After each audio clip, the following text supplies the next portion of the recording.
जहां ब्राह्मण लोग नहाया करते थे वहां मुसलमानों को अलाउड नहीं था स्नान करना उस गंगा में। और मुसलमान लोग इस गंगा की घनी परवाह भी ना करा करते नान को विशेष, क्योंकि उनके उस इतिहास में है ही नहीं। तो गौरी शंकर सरस्वती विवश हो गए, उनका नाम बदल दिया। गौरी शंकर का नाम धर दिया नूर अली, और सरस्वती का नाम रख दिया नियामत। अपभ्रंश करके उनको सीधा नीरू और नीमा कहने लगे। अब कोई भी हिंदू उनके पास कथा सुनने नहीं जाता था, शिव की कथा वो कर नहीं सकते थे क्योंकि मुसलमान बन गए थे। रोजी रोटी निर्वाह की समस्या सामने आ खड़ी हुई। उन्होंने देखा कि पैसा हमारे पास नहीं है, कोई व्यवसाय कर नहीं सकते, तो उन्होंने सिंपल सा तरीका खोजा जो बगैर पैसे से कोई धंधा शुरू हो। तो कपड़ा बुनने का कार्य शुरू कर दिया। उसमें कुछ नहीं करना, 4 डंडे से गाड़ने होते हैं, 5-4 बस। वो जंगल में से काट लाए और दुल्हे का काम शुरू कर दिया। वो निसंतान थे, संतान नहीं थी। ऐसे ही कुछ समय और बीत गया। वो भले ही मुसलमान बन गए थे, लेकिन भगवान शंकर की आस्था श्रद्धा वो भुला नहीं पा रहे थे। जब भी कोई आपत्ति आती थी तो भगवान शंकर से अर्ज किया करते थे। अब गंगा घाट पर स्नान करना बंद करवा दिया। प्रतिदिन स्नान करने का स्वभाव उनका बना हुआ था। उसके लिए उन्होंने एक स्थान खोजा जो लहर तारा नामक एक स्थान था, जहां पर बहुत बड़ा एक सरोवर था, लहर तारा सरोवर। और उसके अंदर गंगा का ही जल वर्षा के समय में लहरों के द्वारा गऊ घाट के ऊपर से जहां पशु जल पिया करते थे वो किनारा कट जाता था। और गंगा पहले बहुत फुल समय पर चला करती थी वर्षा घनी होने पर, 4 मास तक चौमासे में। तो उस गऊ घाट के ऊपर से पानी और फ्लो होकर लहरों के द्वारा उछल उछल के और एक बहुत बड़े सरोवर को भर दिया करता था। वो झील थी और फिर उसमें सारा वर्ष जल निर्मल रहता था। गंगा के जल में एक गॉड गिवन एक ऐसा मेरिट है, ऐसा गुण है, ये सतलोक से आई हुई है ये गंगा, तो वो कभी खराब नहीं होता। पुण्यात्माओं, जितने भी आज तक सतलोक के गुण गाने वाले राधा स्वामी पंथ से पहले कोई सतलोक जाना नहीं था। और इन्होंने कबीर साहब की वाणी में तो सतलोक सचखंड की पूरी विवरण है ही है, लेकिन कबीर पंथी भी ढंग से नहीं जानते थे। सतलोक वो भी कहते थे, लेकिन सतलोक में कुछ नहीं मानते थे। चेतन ही चेतन है, वहां प्रकाश ही प्रकाश है, यही राधा स्वामी वाले कहते थे। और ये धन धन सतगुरु सच्चा सौदा जय गुरुदेव और निरंकारी तो कहते हैं भगवान निराकार है।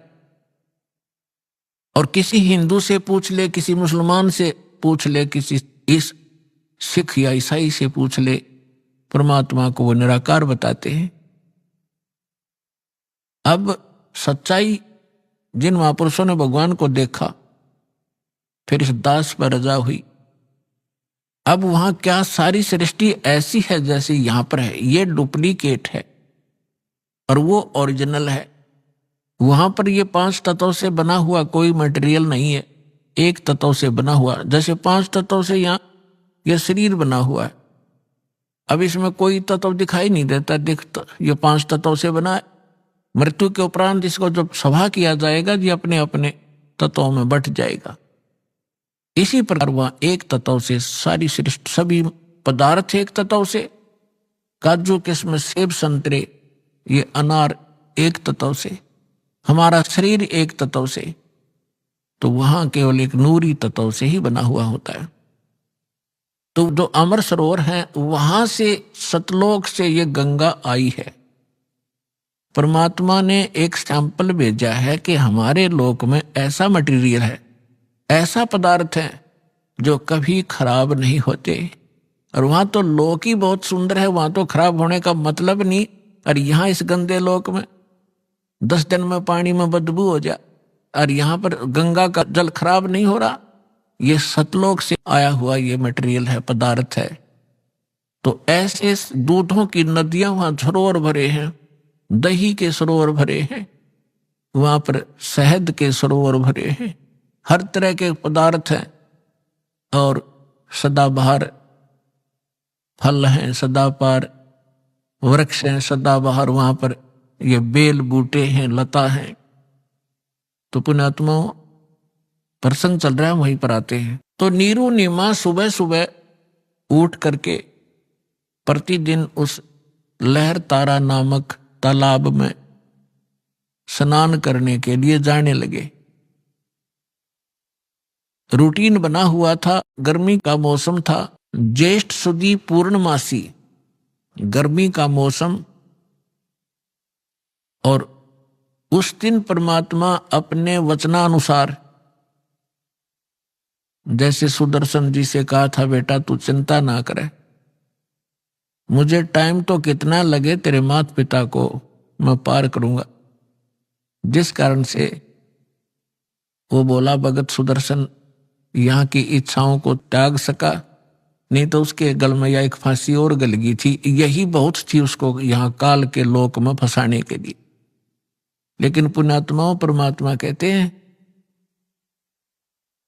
मेरी शरण में जब आप आ जाओगे, फिर मेरा काम है, तुम मेरी मर्यादा में रहना, मुझसे दूर ना होना, फिर मैं आप करूंगा तुम्हारे सारे काम। कैसे तुम्हें पार करना है वो फिर मेरी ड्यूटी है। अब जैसे परमात्मा ने एक फार्मूले बताए हैं, द्वार धनी के पड़ा रहे, धक्के धनी के खावे, 100 काल झकझोल ही पर द्वार छोड़ ना जावे। एक तरीका बताया है कि द्वार धनी के पड़ा रहे और धक्के धनी के खावे, यानी अपने सच्चे दरबार में, अपने सतगुरु के पास यहां आता रहे, चाहे कुछ भी आपको लोग कहें, और कोई छोटी मोटा ऐसा कोई दुख भी आप पर आ जावे, उसमें अपनी हिम्मत नहीं आ रहे और भगवान से दूर मत होना। इसलिए कहते हैं द्वार धनी के पड़ा रहे और धक्के धनी के खावे। सतलोक यानी आश्रम में आता रहे, जाता रहे, छोटा मोटा कोई उक चुक हो भी जा, हिम्मत नहीं आ रहे। कबीर साहब कहते हैं, सत ना छोड़े सूरमा, सत छोड़े पत जा, और सच के बांधे लक्ष्मी फिर मिले किया। फिर फार्मूला बताया है कि द्वार धनी के पड़ा रहे, धक्के धनी के खावे, 100 काल झकझोल ही पर द्वार छोड़। तो परमात्मा भी और भी कहते हैं कि जो जन मेरी शरण है, जो एक बार मेरी शरण में आ गया और गुरुद्रोही हुआ नहीं, फिर उसको मैं छोड़ूंगा नहीं, पार करके ही छोड़ूंगा, समय कितना लग जाए। जो जन मेरी शरण है ताका हूं मैं दास, और गेल गेल ला गया फिरूं जब तक धरती आकाश।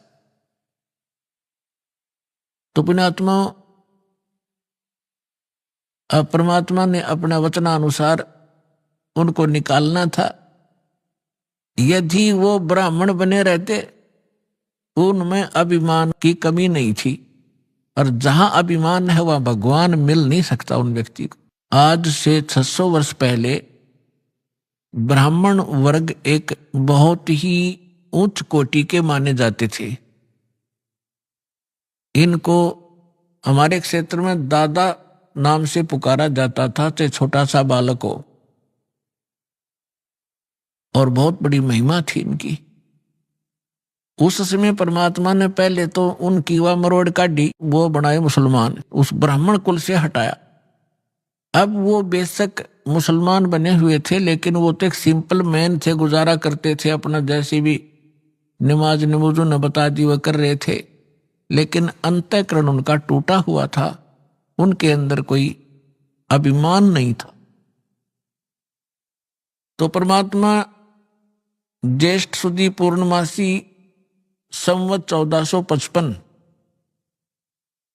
सन 1398 को ब्रह्म मुहूर्त में, ब्रह्म मुहूर्त कहते हैं सूर्य उदय होने से लगभग 1.5 घंटा पहले। यहाँ थोड़ा सा प्रसंग और सुनाना अनिवार्य है कि स्वामी रामानंद जी एक ब्राह्मण थे।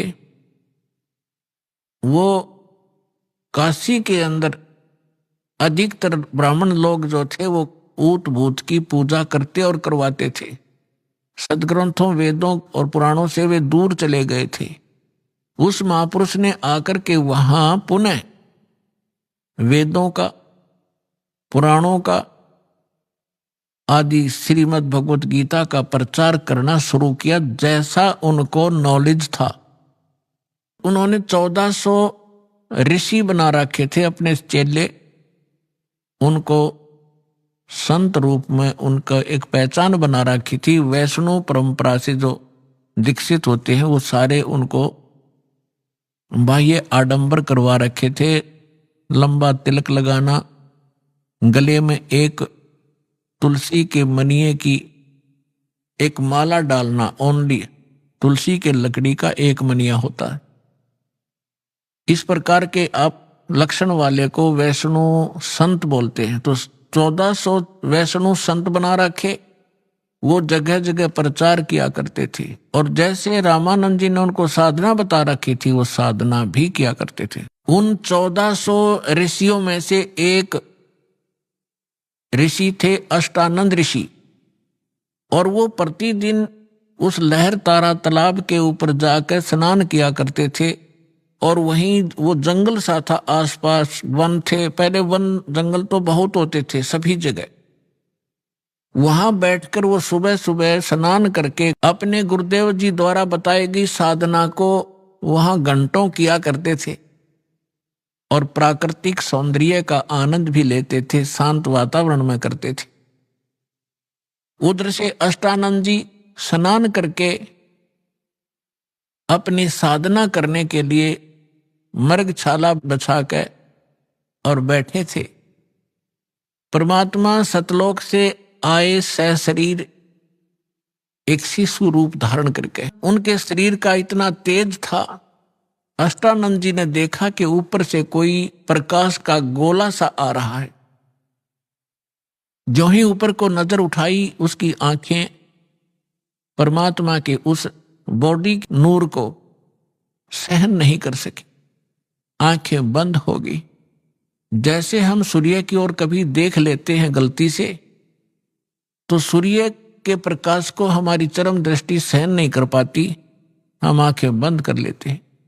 आंखें बंद करने के बाद हम क्या देखते हैं कि सूर्य का आकार प्रकाश रहित एक गोला सा अलग दिखाई देता है, और जिधर भी हम करते हैं वैसे ही उधर ही वो दिखाई ही देता रहता है।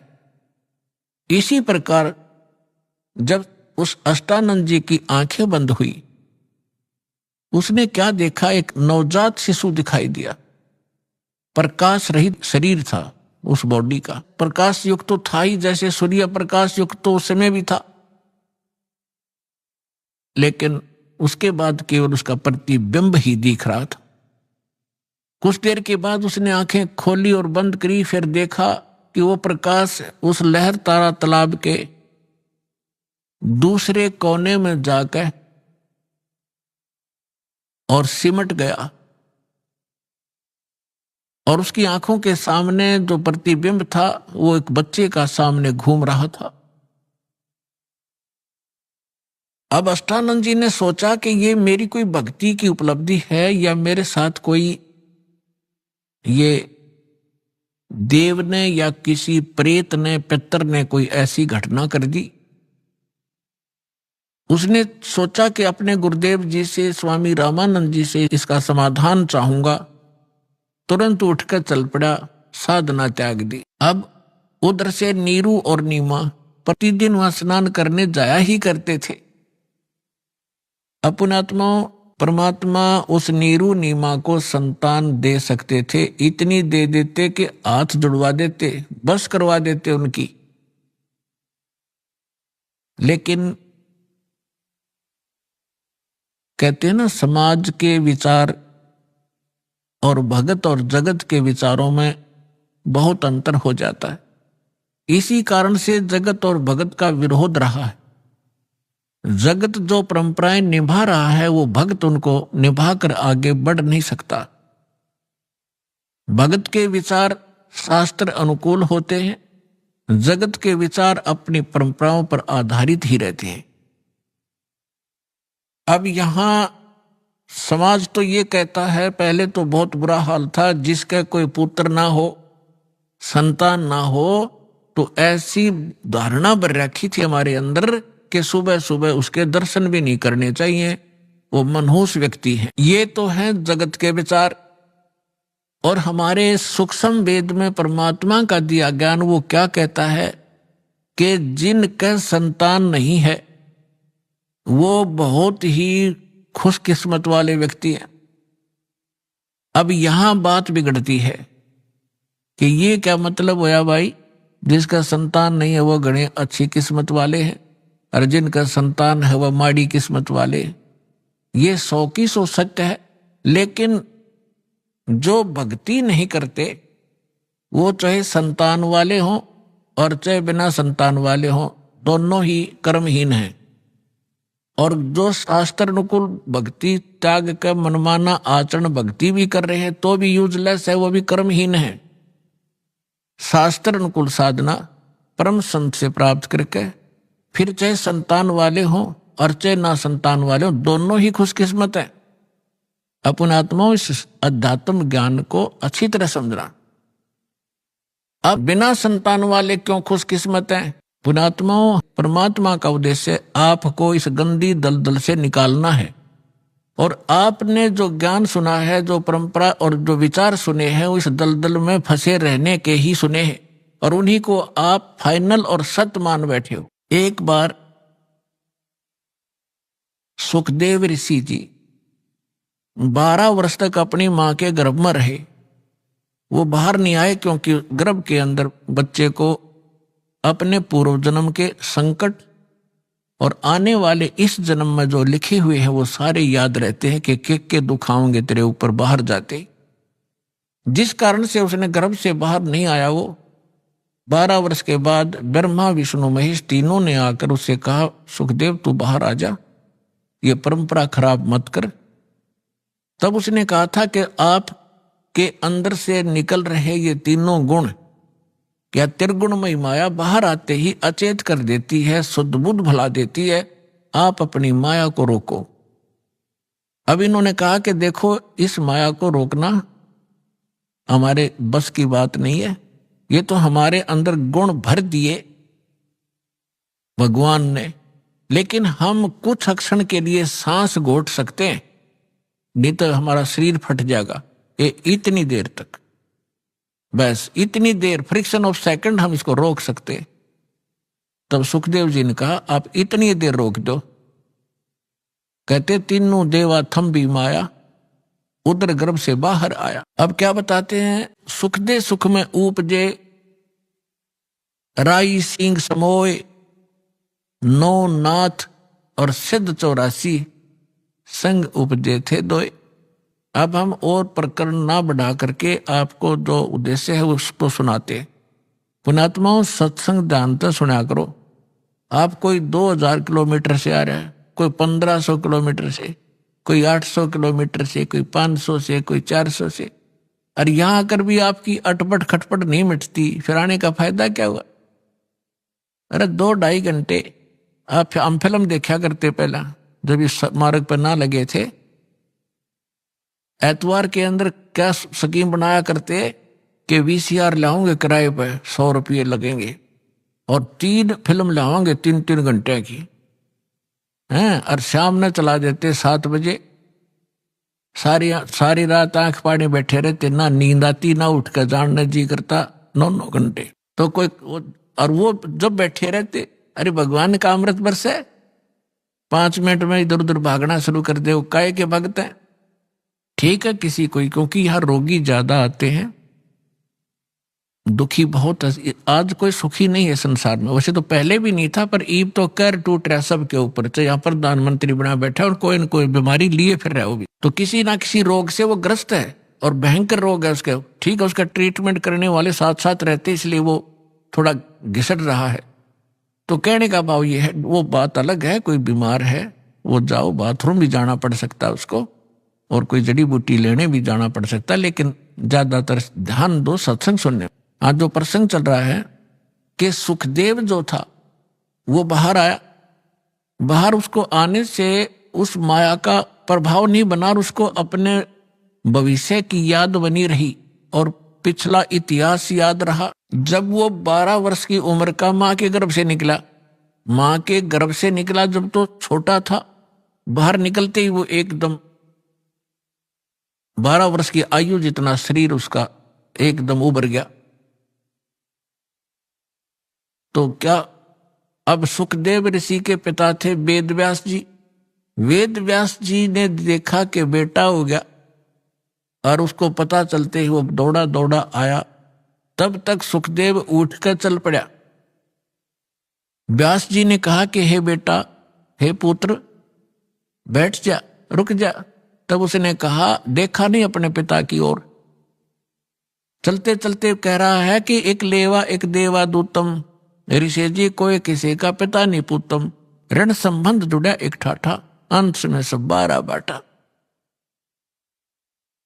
सुखदेव ने कहा कि ऋषि जी ना जाने कितनी बार तू मेरा बाप बन लिया और ना जाने कितनी बार मैं तेरा बाप बन चुका हूं, ये बुरा झंझट है। ना जाने ये कितने युगों से आप और हमारा संस्कार उलट पुलट चल रहा है। अब के मैं इससे पीछा छुड़वाऊंगा और यदि मैं आपको देखूंगा तो मेरी ममता आप में बन जाएगी। यूं कहकर के वो पिछले संस्कार से उसकी कोई बैटरी चार्ज थी, उसमें आकाश में उड़ जाने की सिद्धि पूर्व जन्म के संस्कार से थी। वो आकाश में उड़ गया, आगे जाकर अपनी और नाल काटी और पत्ते पुत्ते लपेट के जंगल में घूमने लग गया। ये लंबी कथा है, हम उस प्रसंग पर आते हैं कि एक लेवा एक देवा दूतम और कोई किसी का पिता नहीं पूतम। पुणात्मा और परमात्मा का ज्ञान है, ये किसी डूम बाट के गीत नहीं है। यदि आपने अध्यात्म मार्ग को ग्रहण करना है और यहां भी सुखी होना है और सतलोक चलना है, तो जो ज्ञानदास आपको बता रहा है उसको हृदय में संभाल लेना। अब क्या बताना चाहता हूं कि जैसे आज कोई आपका पुत्र है, कोई पुत्री है, ये पिछले संस्कार से है। एक बेटा ऐसा है, पिता कमा रहा है, जोड़ रहा है, उसके लिए मर रहा है और वो गुलछर्रे उड़ा रहा है, शराब पी रहा है, गाड़ी खरीद ली है और 10 मित्रों बिठा के होटलों में जाकर दारू पीता है, मांस खाता है और पिता बैठकर रोता है। तो उस पिता ने पिछले जन्म में उस बेटे का ले रखा था, कोई किसी ने कभी रिश्वत ली होगी या कोई धोखा करके कोई अटपट किया होगा, अब वो पूरे करके छोड़ेगा। एक कथा है, एक किसान था, उसकी पत्नी, एक पुत्र होने पर पत्नी की मृत्यु होगी। उसने दूसरा विवाह कराया, उससे एक पुत्र हुआ, फिर दोनों ही मर गए। अब बड़े पुत्र का विवाह हो चुका था, छोटा पुत्र उससे 10-15 वर्ष अंतर था, छोटा था। अब क्या हुआ, जो बड़ा पुत्र था पहली पत्नी से और छोटा पुत्र था वो उससे उनसे काफी उम्र में छोटा था। छोटे वाला बीमार हो गया, इतना रोगी हो गया, कुछ पैसे भी लगाए लेकिन वो इलाज नहीं हो पा रहा था।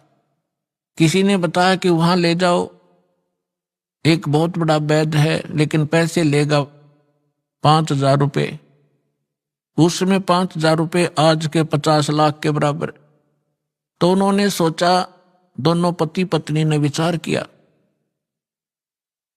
कि क्यों ना इसको किसी प्रकार से इसकी मृत्यु करा दें, विष दे दें, तो उसके पति और सारी संपत्ति अपने पास रह जाएगी, इस वाली भी। उन्होंने ये विचार करके स्वयं तो हत्या करने की सोची नहीं, एक डॉक्टर से बात कर ली, वैद्य से,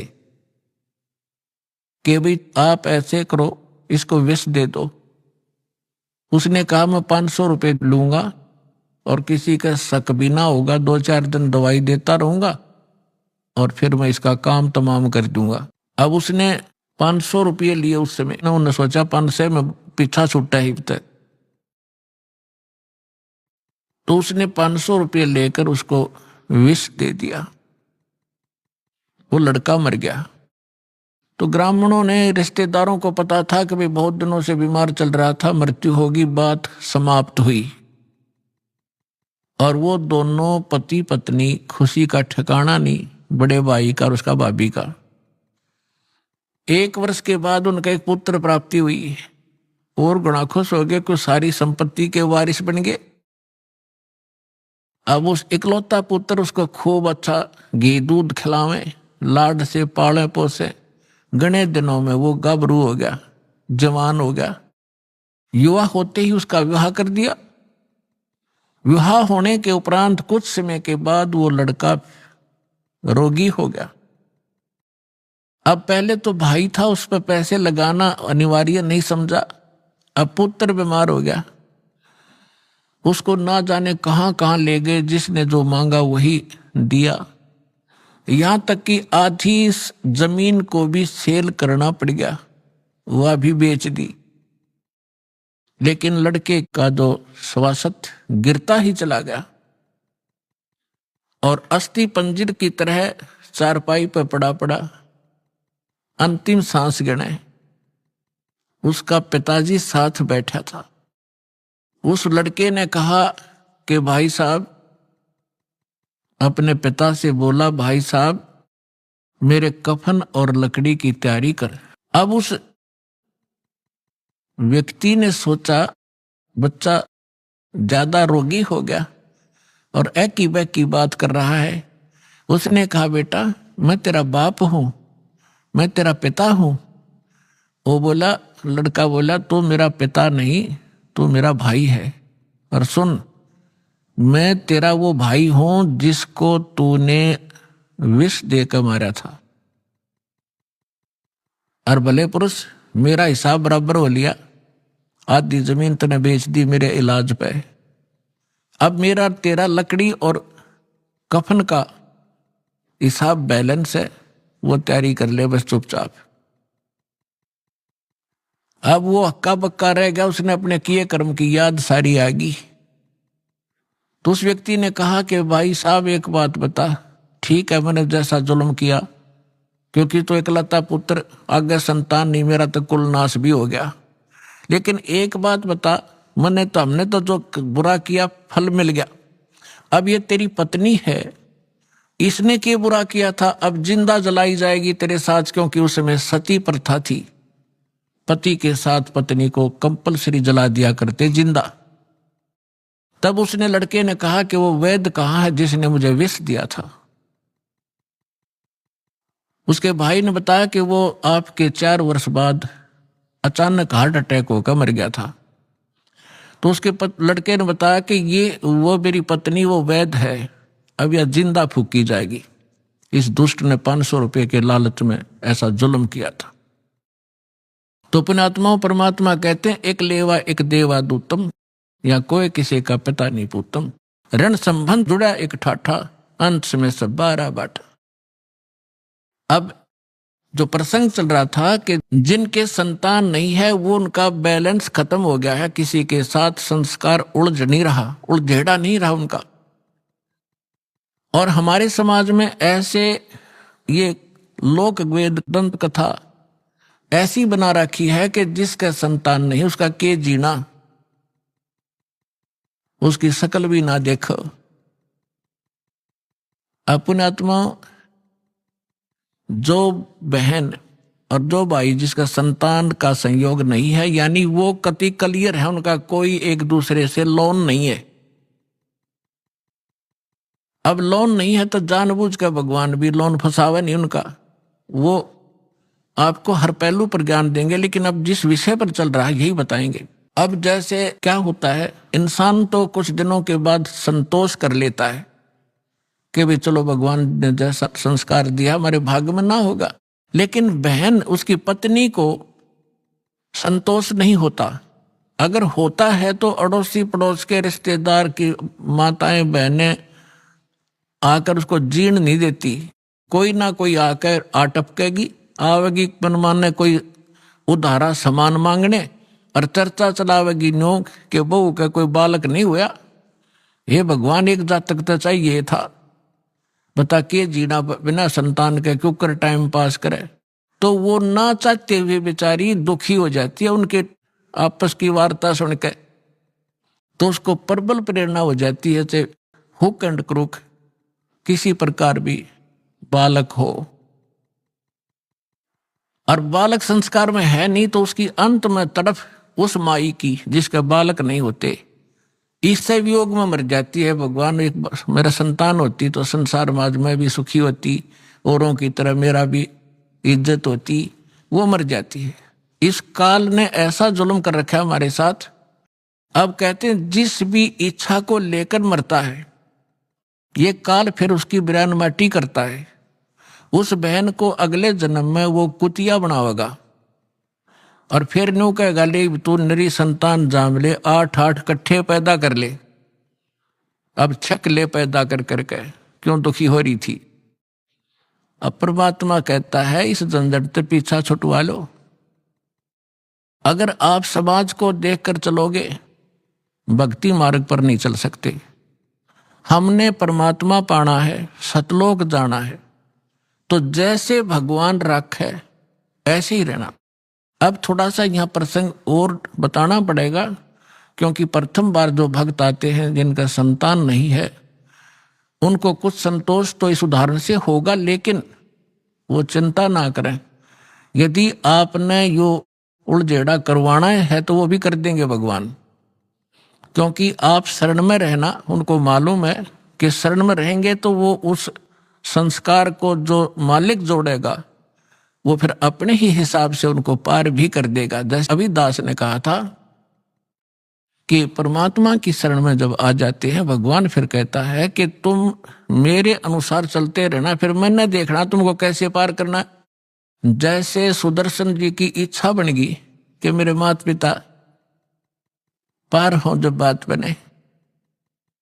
अब हालांकि उनका कोई संस्कार नहीं था, वो चले गए थे, कोई कुतरू बन रहे थे कि गधा बन रहे थे। परमात्मा ने वो भी स्वीकार किया, बेटा तुझे पार करने के लिए मैं यह भी तेरी समस्या हल करूंगा। तो इसीलिए जिनका संतान नहीं है पर जब घड़िए पहले तो कोशिश करेगा भगवान कि ना फंसे इस अड़ंगे में और नहीं मानेंगे, तो फिर वह भी समस्या आपकी संतान वाली भी यहाँ खूब हल होगी। थोड़ा सा उदाहरण दे दूं। एक बहन, वैसे तो बहुत से ऐसे उदाहरण है यहाँ पे जिनके 10-10, 15-15, 20-20 वर्ष तक विवाह हुए को हो गए थे, संतान नहीं थी। अब यहाँ सत्संग सुनकर जाते हैं तो उनका मन शांत हो जाता कि ना हमने संतान चाहिए नहीं, और वहां जाओ संसार में वह जान दे इंजेक्शन ला दें, अब वो फिर बेचैन हो जा बहन, तो फिर आते डिमांड वो ही करे। बहुत बार समझाया उनको, लेकिन आखिर में परमात्मा ने उनको फिर वो अगे दिल टूटेगा कि तो और जा फंसेंगे किसी नालायक आदमी का।